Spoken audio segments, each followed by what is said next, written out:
Assalamualaikum warahmatullahi wabarakatuh. Salam sejahtera bagi kita semua. Baik, walaupun cuaca saat ini sedang dingin, banyak sekali hujan, tentu semoga kita tetap harus semangat dalam eh, kaitannya dengan mengembangkan kompetensi kita sendiri, khususnya untuk anak-anak umumnya. Seperti itu. Baik, Bapak Ibu semua, di sini saya izin untuk share screen dulu.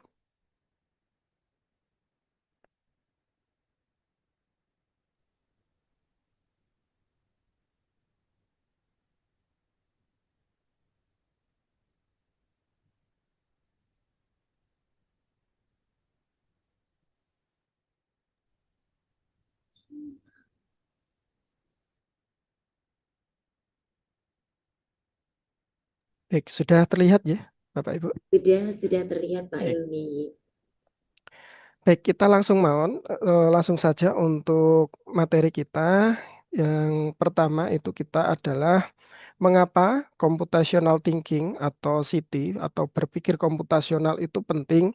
Tentunya di era sekarang ini ya, khususnya untuk anak-anak generasi Gen Alpha ya saat ini, mereka itu adalah eh, anak-anak hebat yang lahir setelah tahun 2010, tumbuh dalam lingkungan yang sangat dipengaruhi oleh teknologi. Seperti itu. Jadi anak-anak ini mereka itu lebih suka hal-hal yang instan, hal-hal yang eh, lebih terhubung kepada perangkat digital, apa-apa maunya pengen dibantu dengan alat seperti itu. Walaupun tidak semua, tapi rata-rata seperti itu. Baik, computational thinking ini kenapa penting? Salah satunya kalau kita di dalam pelajaran informatika itu juga sudah ada untuk materi computational thinking. Kita tahu bahwa skor PISA negara Indonesia itu ada di bawah rata-rata negara ASEAN. Walaupun mengalami kenaikan tingkat di tahun 2022 setelah tahun 2012 eh, tes yang pertama itu, kemudian ada kenaikan, namun skor rata-rata skor PISA negara Indonesia itu turun karena waktu itu sedang terjadi pandemi. Nah, itu salah satunya. Kemudian yang kedua adalah kenapa penting? Karena hal ini itu dapat memacu anak-anak untuk selalu berpikir bagaimana menyelesaikan masalah dengan cara yang efektif dan efisien, selayaknya sebuah sistem. Nah, seperti itu. Bahkan eh, Steve Jobs ya, ini saya mengutip sedikit ya. Eh, Kenapa kok kita kaitkan antara coding dengan computational thinking ini? Kita kaitkan karena dalam Steve Jobs itu pernah berkata, semua orang itu harus belajar coding. Karena apa? Coding mengajarkan kita untuk berpikir. Nah, kita belajar coding itu utamanya bukan untuk membuat sistem programmer yang banyak, bukan seperti itu. Tapi kita belajar coding adalah agar kita menjadi orang-orang atau pribadi-pribadi yang mampu berpikir seperti itu. Nah, di sini dari belajar coding menjadi belajar berpikir, kita juga sudah disupport oleh Bapak Menteri. Tentunya sekarang sudah dimasukkan juga untuk materi pembelajaran KKA, maaf, coding dan kecerdasan artificial. Jadi tentunya kita harus sebagai guru, kita harus bisa mengikuti dinamisnya perkembangan saat ini seperti itu. Baik, eh, kita masuk ke dalam pilar, ya, pilar empat pilar dalam berpikir komputasional itu yang pertama kita ada yang namanya decomposition atau dekomposisi. Di sini adalah kemampuan untuk memecah masalah yang besar dan kompleks menjadi bagian-bagian yang lebih kecil dan lebih mudah dikelola. Nah, di sini adalah bagaimana kita melakukan proses memecah masalah, tugas, atau sistem yang kompleks menjadi bagian yang lebih kecil, lebih sederhana, dan lebih mudah dikelola. Dengan memecah masalah yang besar, kita dapat fokus untuk memahami dan menyelesaikan setiap komponen-komponen kecilnya secara terpisah dari komponen utama. Contohnya, ya, ini contoh dalam kehidupan sehari-hari kita ketika kita sedang liburan seperti itu, kita bisa memecahkan masalah liburan ini. Nah, kita liburan tanpa rencana dengan kita liburan dengan rencana tentunya akan lebih bisa menikmati ketika kita liburan dengan menggunakan rencana. Nah, kita membagi tugas-tugas kecil. Contohnya, kita menentukan tujuannya dulu. Kita mau wisata kemana? Kemudian menetapkan anggarannya berapa. Kemudian kita harus memesan tiket apa saja untuk pergi berlibur dan lain sebagainya. Nah, itu adalah salah satu contoh dekomposisi. Kemudian yang kedua adalah pattern recognition atau pengenalan pola. Di sini adalah kemampuan untuk mengidentifikasi kesamaan atau pola yang berulang dalam masalah. Nah, pengenalan pola di sini adalah proses untuk mengidentifikasi kesamaan, tren, atau keteraturan yang berulang di dalam dan di antara bagian-bagian kecil seperti tadi. Nah, mengenali pola ini memungkinkan kita untuk mengembangkan solusi yang lebih umum, solusi yang lebih umum dan efisien. Karena solusi yang berhasil untuk satu bagian, kalau di coding itu seumpama kita menemukan masalah yang sama, nah kita sudah tahu, oh kalau polanya seperti ini berarti pemecah masalahnya adalah seperti ini. Contohnya adalah ketika di kehidupan sehari-hari kita, kita melihat bahwa pola-pola transportasi atau kendaraan di jalan itu ramainya adalah ketika pagi eh, berangkat kerja dan pulang kerja, itu pasti macet. Nah, kita ketika akan berpergian, ya bukan untuk bekerja, nah kita ini berpergian untuk menghindari macet, berarti kita harus melihat pola ini. Oh, jam berapa kita bisa keluar tanpa terkena macet. Itu salah satu contoh dari pattern recognition. Kemudian yang ketiga, itu kita ada abstraksi, ya, abstraction. Nah, di sini adalah kita hanya fokus kepada masalah-masalah atau informasi yang penting-penting saja, yang relevan. Nah, sambil mengabaikan detail-detail yang tidak begitu penting. Nah, abstraksi di sini adalah kita menyaring, kita fokus pada informasi yang lebih penting. Ya, detail-detail yang tidak penting itu kita cukup sisihkan saja, tidak perlu kita berikan perhatian yang lebih. Nah, di sini contohnya ketika kita sedang mencari rumah ya atau hunian baru, contohnya kita mencari kontrakan atau kos-kosan seperti itu. Yang paling penting kita cari itu apa sih? Nah, tentu saja kita paling mencari adalah yang pertama adalah jarak kita, lokasinya, kemudian kebersihannya, kemudian kenyamanannya dan lain sebagainya. Untuk yang hal-hal yang nggak penting seperti warna cat, kemudian bentuk bangunan dan lain sebagainya itu bisa kita abaikan. Itu adalah salah satu contoh abstraksi seperti itu.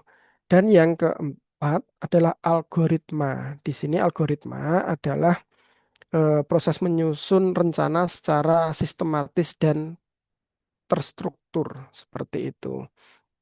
Nah, algoritma adalah ini pilar terakhir ya. Jadi kita bisa me- apa itu menyatukan semua pilar-pilar itu ya dengan algoritma ini. Di mana kita untuk mengembangkan solusi itu kita harus melalui langkah demi langkah yang jelas, terurut, kemudian terstruktur, tidak ada keambiguan di situ atau serangkaian aturan yang harus diikuti untuk menyelesaikan masalah. Seperti itu. Contohnya ketika kita bermain coding robot ya. Jadi ketika kita membuat program line follower ya, kita harus pastikan langkah-langkahnya tepat. Jadi ketika mobil berjalan, dia harus mengikuti garis warna hitam. Ketika menemui persimpangan, dia harus belok kemana itu harus terstruktur. Tidak boleh ada keambiguan. Nanti robotnya akan bingung ketika di situ. Nah, itu adalah empat pilar computational thinking atau empat pilar berpikir komputasional. Tentunya Bapak Ibu guru hebat di sini juga sudah mempelajari ini dan juga sudah mengajarkan kepada anak-anak seperti itu. Nah, apa sih manfaat dari berpikir komputasional kepada siswa? Nah, untuk kepada siswa itu ada beberapa manfaat, banyak sekali manfaat, tapi terutama saya saring menjadi tiga di sini. Yang pertama itu adalah anak-anak mampu mengembangkan kemampuan menyelesaikan masalah, ya, mengembangkan menyelesaikan kemampuannya. untuk menyelesaikan masalah. Nah, di dalam coding dan robotika pada dasarnya itu adalah kita apa ya, bidang yang menyelesaikan masalah. Jadi ketika kita membuat coding untuk robot Lego Widow contohnya, itu kita membuat masalah dulu. Kira-kira robotnya ini mau dibuat apa? Nah, kita belajar dari situ. Nah, siswa dihadapkan pada tantangan nyata, misalnya bagaimana cara membuat robot ini mengikuti garis hitam. Nah, itu seperti gimana? Nah, itu anak-anak akan belajar problem solvingnya di situ. Kemudian ketika robotnya sudah diprogram, kenapa kok masih tidak mengikuti garis? Nah, itu juga terjadi masalah. Anak-anak akan belajar problem solving di situ. Nanti anak-anak akan mendapatkan manfaat di kehidupan nyata, problem solvingnya akan lebih baik seperti itu. Kemudian adalah yang kedua adalah membantu anak untuk berpikir logis. Jadi untuk membuat anak berpikir logis, jadi ketika ada sesuatu itu anak-anak itu tidak langsung eh, berpikirnya apa ini eh, ambigu seperti itu. Tidak. Jadi anak-anak akan dilatih untuk berpikir logis. Contohnya untuk membuat robot berfungsi sesuai keinginan kita, siswa itu harus merancang instruksi yang logis dan berurutan. Ya, itu contoh ketika membuat robot. Jadi harus logis dan berurutan. Kalau tidak, ya tidak akan bisa berjalan. Tapi masa depan. Nah, di sini Bapak Ibu semua di akhir-akhir ini kita melihat bahwa perkembangan zaman itu sangat pesat. Apalagi kita sudah memasuki dunia AI. Semuanya terintegrasi pada AI. Nah, kenapa kita hari ini memakai PictoBlock seperti itu? Karena di PictoBlock itu nanti juga ada fitur AI-nya di dalamnya. Seperti itu, Bapak, Ibu semua. Kemudian kita lanjut. Nah, cara melatih computational thinking untuk murid itu banyak sekali caranya, tapi yang saya garis bawahi di sini ada tiga. Yang pertama itu adalah latih anak-anak untuk membuat alur proses dan pemecah masalah dalam kegiatan sehari-hari. Contohnya ketika PR menumpuk, anak-anak harus diajari bagaimana eh, alur untuk memprioritaskan PR mana yang harus dikerjakan, bukan PR yang masih 5 hari lagi baru dikerjakan, sementara yang sudah mepet harinya belum dikerjakan. Nah, bukan seperti itu. Anak-anak diajari seperti itu. Kemudian anak-anak diajari cara memesan tiket kereta dan lain sebagainya. Kemudian yang sering saya terapkan kepada anak didik saya itu adalah bermain di Bebras. Di Bebras ini, di situs website Bebras ini ada banyak sekali latihan-latihan yang menguji daya pikir anak. Jadi melatih computational thinking untuk memecahkan masalah di dalam kasus-kasus tertentu. Itu yang pertama. Kemudian yang kedua adalah memainkan game-game logika. Contohnya adalah catur, puzzle. Kemudian kalau di KKA itu kita diajarkan untuk unplug coding, yaitu coding tanpa bantuan alat device seperti itu. Anak-anak cukup dengan worksheet ya. Banyak sekarang worksheet yang bisa di-download atau banyak juga yang menyediakan secara gratis untuk worksheet tersebut. Seperti itu. Atau itu ada ini alamat web Compute It. Nah, ini ada level-level anak untuk memecahkan masalah ini anak belajar coding. Jadi harus mengikuti instruksinya. Harus mencet arah kanan, arah kiri, arah ke atas dan lain sebagainya. Nah, kemudian yang ketiga itu terapkan algoritma dengan alat bantu. Nah, di sini kita akan coba memakai alat bantu yang ketiga ini, yaitu dengan coding blocks dan eh, Lego robot seperti itu. Selanjutnya, baik, baik Bapak Ibu semua, kita masuk ke bagian PictoBlocks. Jadi di sini Bapak Ibu, kita PictoBlocks dengan Lego Widow itu berbeda, aja. Itu berbeda, sebenarnya berbeda. Nah, PictoBlock itu adalah platform belajar, ya, platform belajar coding yang basisnya adalah blok seperti itu. Bisa dibuat coding teks dengan menggunakan Python, ya. Tapi untuk anak-anak usia SD, SMP itu baiknya belajar untuk yang block coding terlebih dahulu. Nah, ini program PictoBlock ini dikembangkan oleh Stempedia. Stempedia ini adalah perusahaan yang sama yang meluncurkan Scratch. Ya, Bapak Ibu semua kalau sudah familiar dengan Scratch, nah itu sama.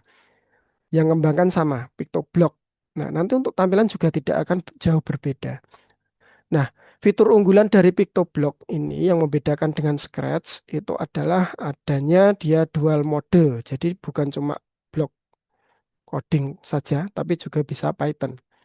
Kemudian yang kedua itu adalah dukungan robotik. Jadi kita bisa mengintegrasikan ya board dari robot-robot yang tersedia di pasaran.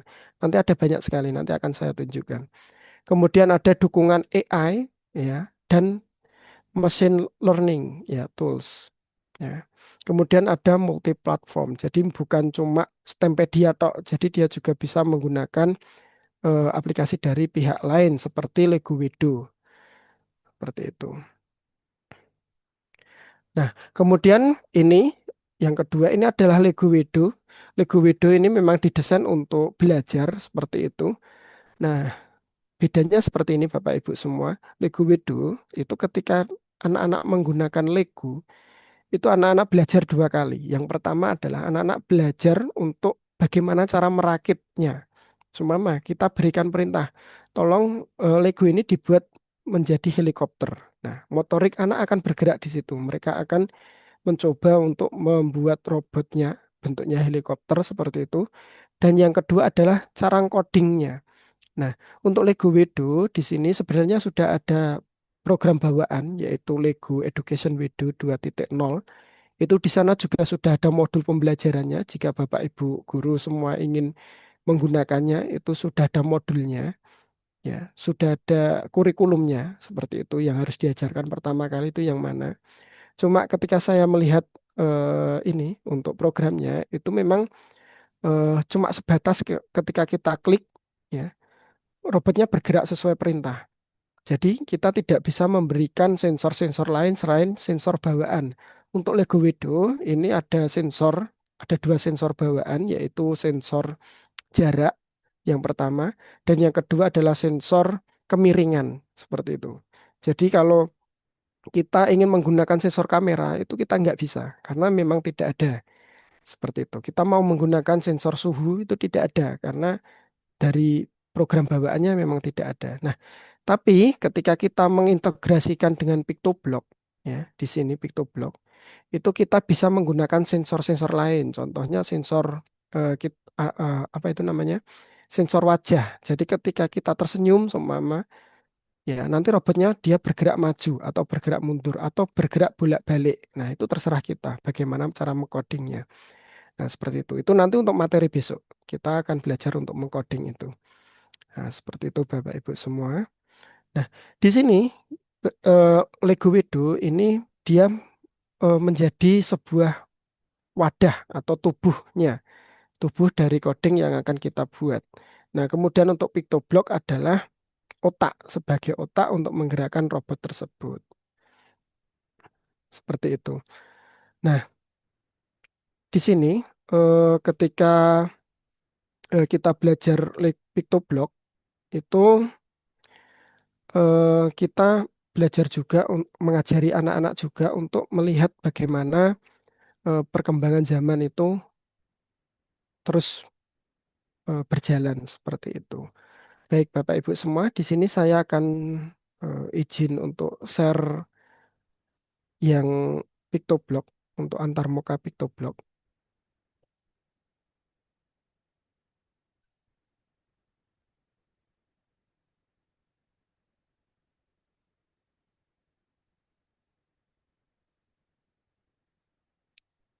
Sudah terlihat, Bapak Ibu? Baik, Sudah Pak Ilmi, sudah tampil di layar sudah kami. ya. Sudah.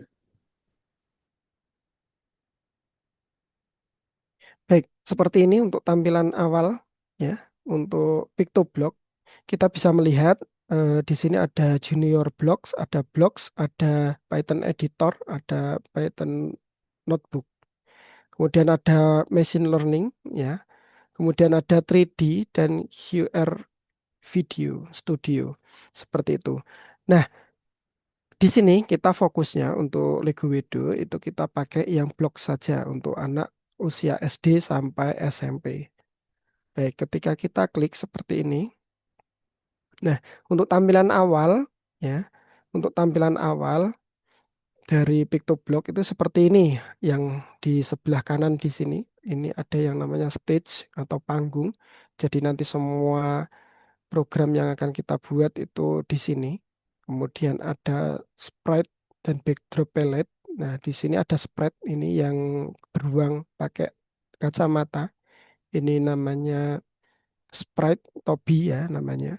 Di sini ada pengaturannya, ada namanya, nama sprite-nya di sini. Kemudian ada lokasinya. Ini lokasi X itu adalah lokasi horizontal. Kemudian ada Y. Y ini adalah lokasi vertikalnya. Kemudian ada size. Nah, ini untuk besar kecilkan sprite ini. Kemudian di sini ada backdrop. Backdrop itu untuk panggung atau latar belakang dari stage ini. Nah, Bapak Ibu semua, kemudian di sebelah kiri di sini ada yang namanya block palette ya. Di sini ada shot, ada motion, look, sound dan lain sebagainya. Nah, di sini kita bisa menambahkan untuk add-on-nya atau extension-nya. Bisa kita klik. Nah, untuk PictoBlock di sini ada banyak sekali. Ya, ada face detection, ada object detection, ada human body, machine learning dan lain sebagainya ini. Di sini banyak sekali. ChatGPT ini juga sudah ada di sini. Jadi kita bisa menggunakan AI juga. Ada data, kemudian maki-maki dan lain sebagainya. Baik Bapak Ibu semua, di sini ketika kita menggunakan Lego Widow itu kita nanti masuk ke menu board ya. Di sini ada banyak sekali board. Nah, board di sini itu adalah eh, apa itu namanya mesin yang akan kita gunakan untuk menjalankan programnya. Contohnya di sini ada Evive, Quarky, Wizboot, Arduino, Uno, Mega dan lain sebagainya. Nah, saya biasanya menggunakan Microbit dan Lego Widow. Nah, di sini kita fokusnya Lego Widow karena apa? Anak-anak itu ketika belajar Lego Widow itu anak-anak itu sangat tertarik ya. Yang pertama karena anak-anak bermain Legonya ketika merangkai, ketika saya berikan waktu 20 menit, silahkan dibuat menjadi mobil, dibuat menjadi tank atau dibuat menjadi kelinci seperti itu. Nah, nanti Lego Widow ini kita klik seumpama kita milih Lego Widow. Tapi Bapak Ibu semua perlu diketahui ketika kita ingin menggunakan apa itu namanya extension dari sini, itu kita harus memasukkan extensionnya dulu, baru kita memilih boardnya.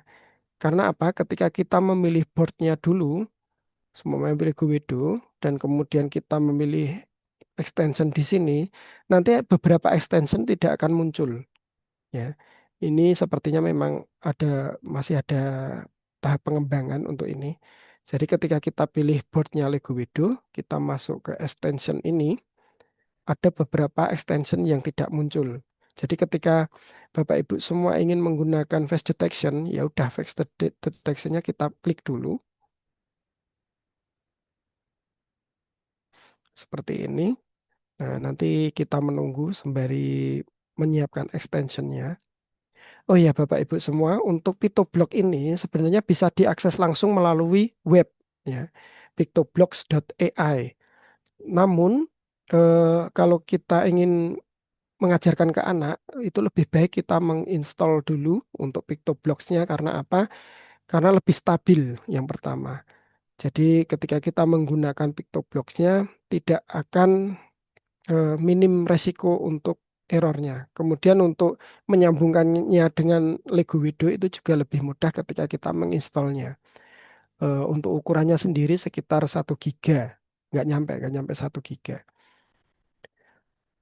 Nah, di sini adalah salah satu ada beberapa nih face detection. Kita bisa melihat ada beberapa block codingnya. Baik, Bapak Ibu semua. Kemudian di sebelah sini, ketika kita lihat di sini ada blocks, kemudian di sini ada Python. Nah, di sini ketika kita klik Python, itu dia akan berubah menjadi coding text, ya, seperti ini. Kita bisa memilih di sini. Nah, namun untuk anak-anak, saya sarankan untuk yang block coding terlebih dahulu. Kemudian ada kostum. Di sini kostum itu bisa kita lihat kostum dari Toby di sini. Jadi nanti ketika ini Toby walking dan lain sebagainya. Nanti kita akan coba jalankan si Toby ini terlebih dahulu. Kemudian di sini juga ada sound, ya Bapak Ibu semua. Di sini ada sound untuk musiknya.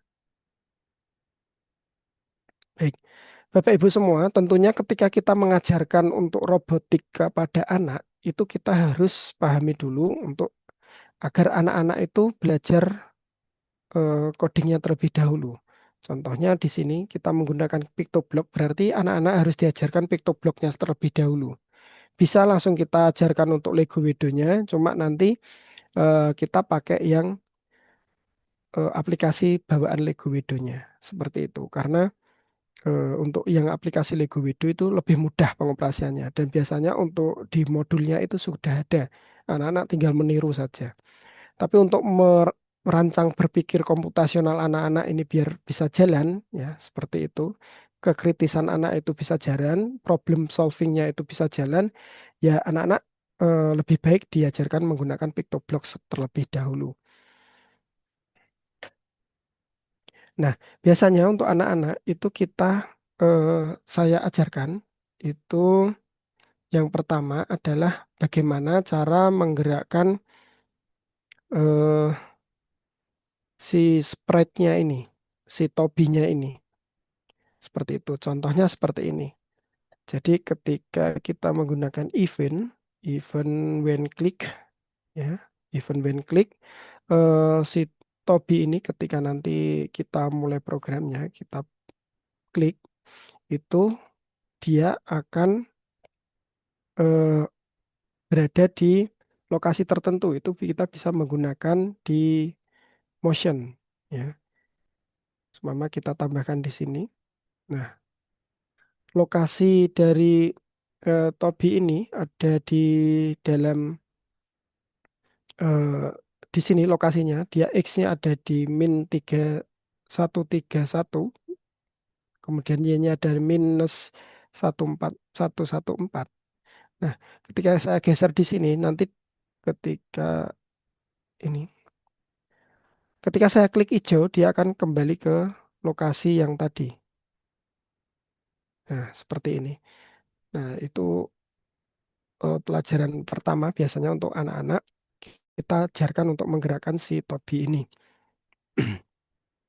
Nah, kita coba untuk Tobinya ketika kita klik hijau nanti dia size-nya akan turun ke 60%, dia akan mengecil.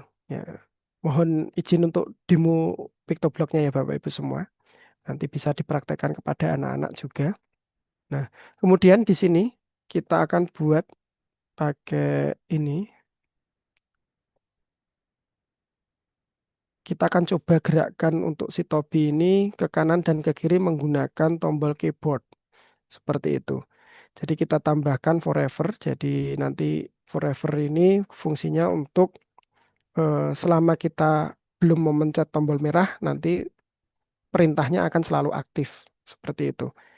Nah, kita tambahkan untuk if. Nah, kita masuk ke sensing. Kita masukkan ketika kita pencet key. Nah, ketika key right, ya, ketika tombol ke kanan kita pencet, nah ini nanti si tobinya ini mau berjalan kemana? Seperti itu. Kita rubah di sini, kita berikan untuk bergeraknya adalah move 10 step. Jadi dia nanti akan berubah berjalan 10 langkah. Nah, seperti ini. Tapi ini dia belum bisa ke kiri. Coba kita tambahkan untuk ke kiri.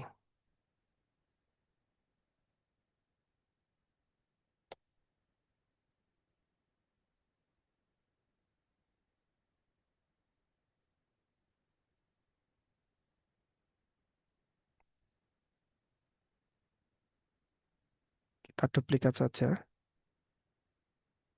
Jadi ketika ke kiri, nanti dia akan minus 10 step. Oke, kita coba. Baik. Nah, sekarang di sini kita bisa melihat topinya ke kanan dan ke kiri. Tapi ini untuk eh, arahnya, dia maju mundur, bukan berbalik arah. Nah, di sini biasanya anak-anak akan saya tanya, kenapa kok begitu? Apakah bisa nanti tobinya ini berbalik arah? Seperti itu. Nah, nanti anak-anak akan mencari di situ, mencari problem solvingnya. Gimana agar eh, tobinya ini bisa berubah arah. Nah, biasanya kita menggunakan ini, point in direction. Ya, jadi ketika nanti kita klik ke kanan atau ke kiri, dia akan berbalik arah. Point directionnya bisa kita rubah ke arah sebaliknya untuk yang ke kanan, ke kiri. Move-nya ini kita hilangkan saja minusnya. Seperti ini. Sekarang kita coba. Nah, dia berbalik arah tapi juga berbalik posisi kepalanya di bawah. Nah, seperti ini. Nah, di sini nanti anak-anak juga akan bertanya lagi, kok bisa seperti itu? Bagaimana problem solvingnya? Nah, anak-anak akan mencari kode-kode lagi. Nah, biasanya mereka akan menggunakan ini set rotation. Jadi ketika dimulai itu nanti rotasinya adalah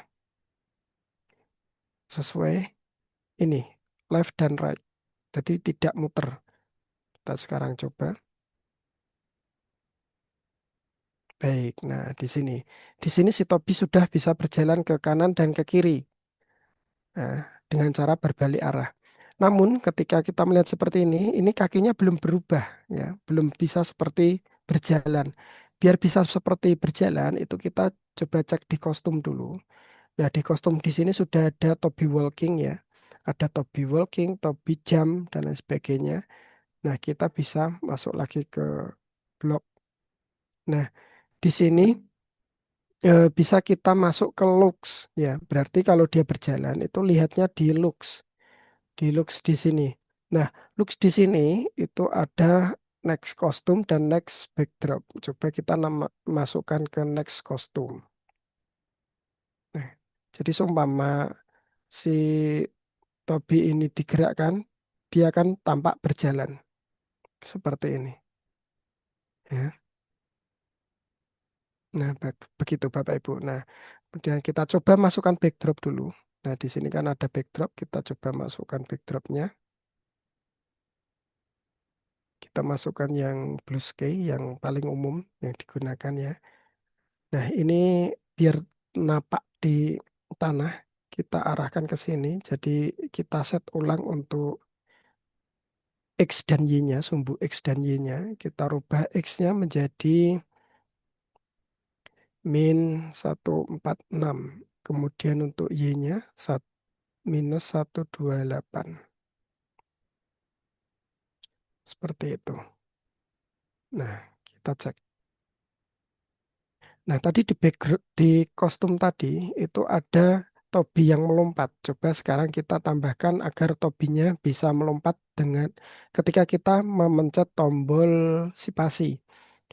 Nah, di sini kita bisa masuk ke event, kemudian event space, klik ya.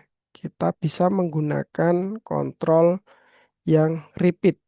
Jadi ketika nanti spasinya dipencet, dia akan mengulangi langkah-langkah yang ada di bawahnya.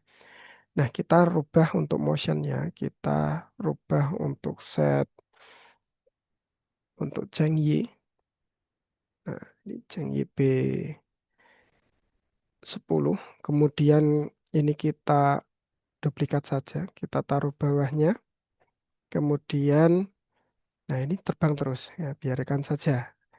Nah, ketika dia terbang, dia disuruh kembali lagi, berarti tinggal merubah Cheng Y B min 10. Oke, sekarang kita coba. Nah, sudah bisa.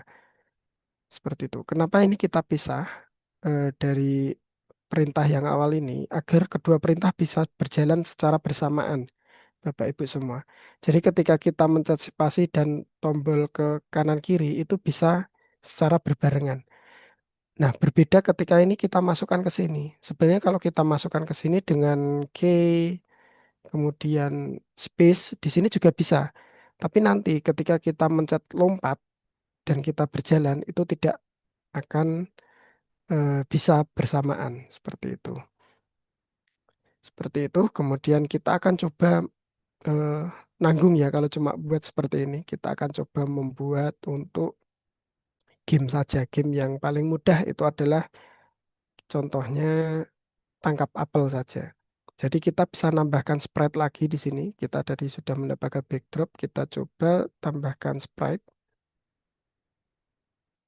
Nah, di sini banyak sekali sprite yang ada, Bapak Ibu semua.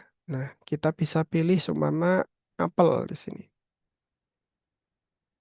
Nah, kita tambahkan apel. Ketika kita pindah sprite-nya dari Toby ke apel, itu kodenya akan hilang. Karena apa?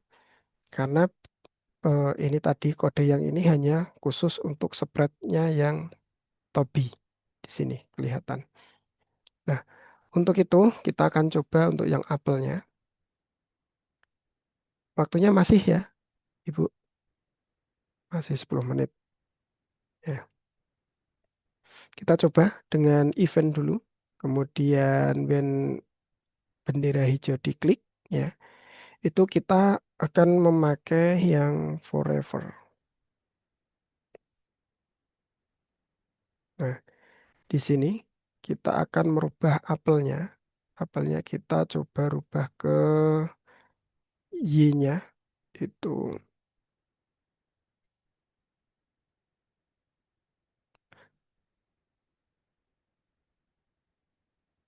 sebentar, maaf. Ini kita pakaikan yang go to random position dulu. Baik, ketika kita ini kita buat go to random position. Jadi nanti apelnya akan muncul di posisi yang random. Nah, kemudian kita pasangkan untuk apa ini namanya? Posisi di Y, ya, set Y to kita buat set to Y di atas, ya, di atas ini itu sekitar 140-an ya, kita rubah aja menjadi 144. Nah, kemudian kita berikan if.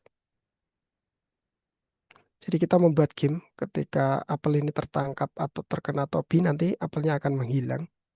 Berarti kita if, kita berikan if sensing, kita berikan ini ketika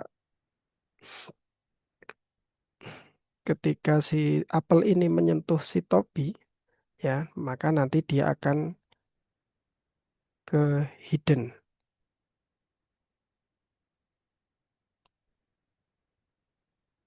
Oke. Kemudian kita tambahkan lagi untuk event,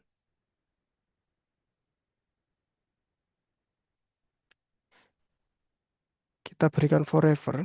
Jadi ketika apel ini kan tadi untuk memunculkan apelnya yang pertama. Kemudian kita akan buat apel ini turun, ya, turun. Caranya kita masukkan ke forever, kemudian kita masuk ke motion, kita berikan ini Changxi tuh, ya. Jadi dia akan bergerak dengan kecepatan minus, ya, seumpama kita buat -5 seperti itu. Nah, kita berikan lagi kontrol untuk if di sini. Kita berikan operator. Jadi nanti ketika ini tidak sudah menyentuh sini, ya, dia akan kembali lagi ke atas seperti itu. Baik, sekarang kita berikan operator yang kurang dari. Nah, di sini. Jadi ketika Y posisi Y-nya, nah, kalau di bawah itu berarti minus, kita buat aja 100 minus 170. Nah, kita ulangi lagi, go to random position. Nah, kemudian kita berikan set to, ini disamakan aja, set Y to 144. Seperti itu. Nah, dia sudah terjatuh apelnya. Seperti itu. Jadi ketika apelnya jatuh ke bawah, dia akan menghilang dan akan muncul lagi di atas dengan lokasi yang random. Nah, itu tahap pertama. Kemudian yang kedua kita akan membuat untuk logika gamenya. Jadi kita berikan event when click, ya. Kita akan coba memberikan skor, ya. Di sini kita bisa memberikan variabel sendiri, ya. Variabelnya kita rubah menjadi skor, Mama. Nah, skor to 0. Jadi ketika dimulai nanti akan muncul skor 0. Nah, kita berikan ini show variabel. Nah, kita tampilkan, kemudian kita berikan forever lagi di sini, ya. Forever kita buat if, kontrolnya if. Nah, ketika nanti si apa itu namanya si apel dia menyentuh topi seperti itu. Nah, nanti dia akan apa? Nah, kita bisa tambahkan satu variabel lagi. Ketika nanti topinya tersentuh oleh apel, maka skornya akan bertambah satu. Ya. Kemudian setelah itu apa? Setelah itu dia akan ini kita berikan random position lagi untuk apelnya. Seperti itu. Nah, kemudian kalau seperti ini terus kan nggak ada game overnya. Biar game over bagaimana? Nah, kita bisa berikan event lagi, ya. Jadi nanti ketika si apel ini menyentuh warna yang coklat ini, ya, ini tanah. Nanti semua logika yang kita berikan tadi akan di stop. Seperti itu.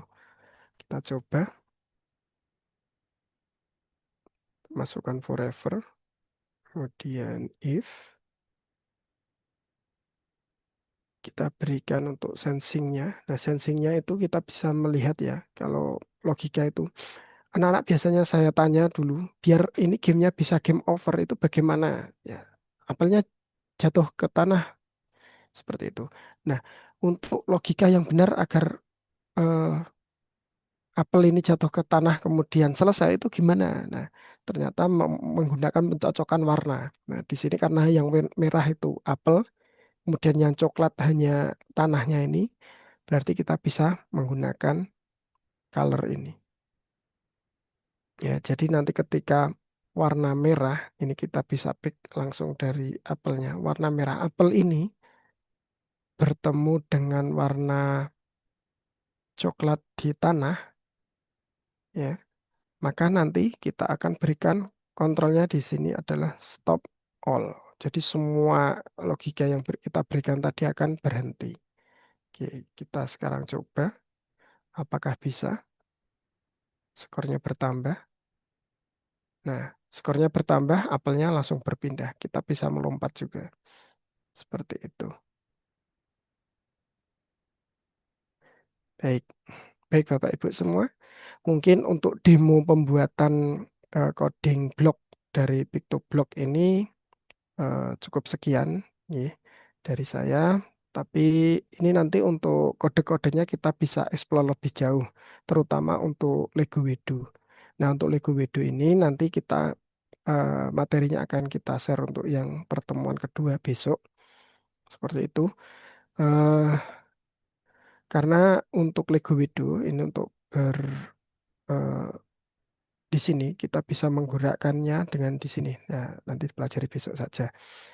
Nah, untuk anak-anak juga seperti itu Bapak Ibu semua. Jadi sebelum mereka belajar untuk mengcoding robot, mereka juga harus sudah familiar dengan kode-kode yang ada di sini.